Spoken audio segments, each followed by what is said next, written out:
अगर स्पिरिचुअलिटी भाव के आध्यात्मिक की माने तो इसके हिसाब से आत्माएं भूत और प्रेत जैसी चीज़ें होती हैं, पर उनके हिसाब से विज्ञान भूत प्रेतों को कभी नहीं पकड़ सकता। उनके हिसाब से ये विज्ञान की समझ से परे है।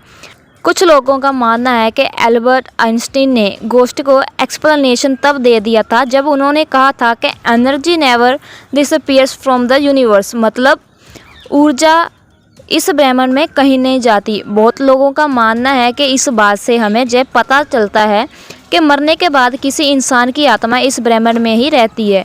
The 21 gram theory. डंकन मैकडोगल नाम के एक साइंटिस्ट हैं जिन्होंने एक बड़ा ही कमाल का एक्सपेरिमेंट किया था।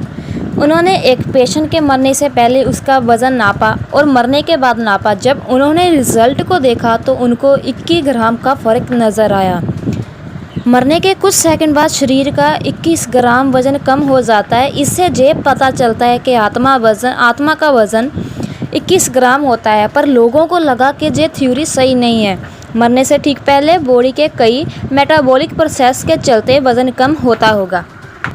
पर अजीब बात यह है कि एक नहीं दो नहीं, जितनी बार इस एक्सपेरिमेंट को किया गया हर बार हर अलग अलग पेशेंट में 21 ग्राम का वज़न ही कम हुआ।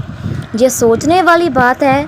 मरे हुए इंसान के बॉडी का वज़न जितना भी हो हर बार उसके निरपेक्ष 21 ग्राम ही कम हुआ और इसी के चलते ये 21 ग्राम थ्योरी के नाम से भी फेमस हुआ, क्योंकि इस थ्योरी में सच्चाई दिखती है और इस बात को भी प्रूव करती है कि मरने के तुरंत बाद कुछ तो है जो शरीर को छोड़ के चला जाता है। Psychic starting effect. अब बात करते हैं उस फीलिंग की जिसमें आपको लगता है कि कोई आपको देख रहा है। कभी कभी आपको रात के वक्त ऐसा ज़रूर लगता होगा कि आपको कोई देख रहा है। साइंटिफिक टर्म में इसे हम साइकिक स्टार्टिंग इफेक्ट कहते हैं। अगर डरावने घरों की बात करें तो ऐसा क्यों होता है कि घरों में ऐसे अजीब गरीब सेंसेशन होने लगती है जब भी कोई इंसान उसके अंदर जाता है। पैरानॉर्मल इन्वेस्टिगेटर की माने तो जब भी कोई बहुत बुरी इमोशनल एक्सपीरियंस के साथ मरता है तो उसकी आत्मा घर की चीज़ों जैसे फर्नीचर, दीवार और सीढ़ियों में अब्जॉर्ब हो जाती है।